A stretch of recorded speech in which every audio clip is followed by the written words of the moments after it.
我係軒轅，咁我今日介紹大家睇呢個哆啦 A 夢新大雄之日本誕生。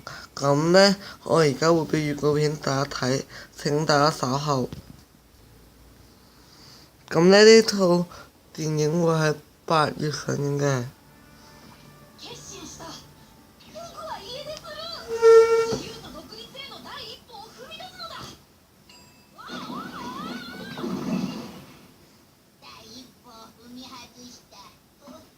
喺8月4號上映。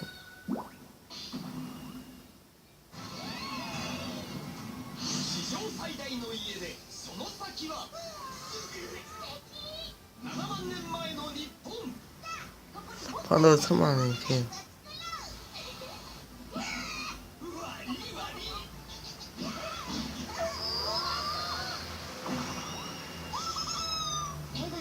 寵物嚟嘅。